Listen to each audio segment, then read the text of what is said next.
Hi guys! Okay, so today I wanted to go a little bit more in depth on the thermic effect of food and why it's so important when it comes to trying to lose body fat, right? As you guys remember, the thermic effect of food, or TEF, is one of the basic 5 ways in which we can make our bodies use more energy, right? So the reason why it's so important is because yes, there are some foods that when you eat them, the whole digestive process uses more calories with certain foods. Now, as you guys remember, protein is at the top of the food chain when it comes to this. Whenever we consume protein, our body uses more energy, not just to break it down and absorb it, but do a whole lot of different things to go ahead and break that protein down and get those amino acids from the protein that we're eating, okay? It's been researched that about 30% of the food that we consume via protein, so 30% of those calories within the protein itself are used to break down that protein and so forth.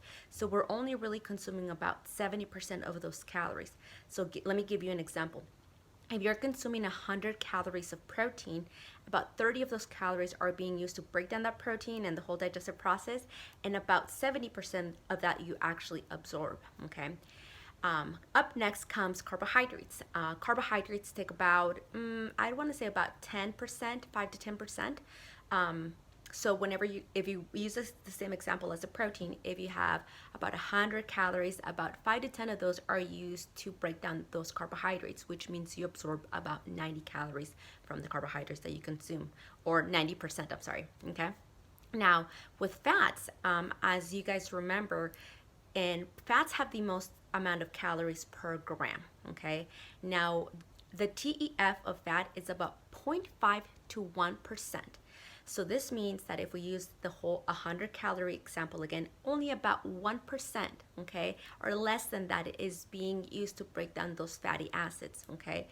And the reason why this is so important to understand is because if you take 1 gram of protein, 1 gram of carbs, and 1 gram of fat, and you take the energy that's in them, both protein and carbohydrates have about 4 calories, but fat has 9. It has more than double of that of protein and carbohydrates, okay? So remember, whenever you're trying to be in a calorie deficit, you don't want the calories to rack up, right? We're trying to, be consuming less than what we're expending out. So that's why it's really important to put protein and carbs at the top of the food chain, okay, when it comes to eating, it just makes it easier. It doesn't mean that it can't be done any other way. For example, as of right now, the research pretty much breaks even between which ones are better, carbohydrates or fats, right? Some people prefer a low carbohydrate way of eating. Other people prefer a higher carbohydrate way of eating, and that's okay. Fat loss can be achieved any of those ways as long as you are in a calorie deficit.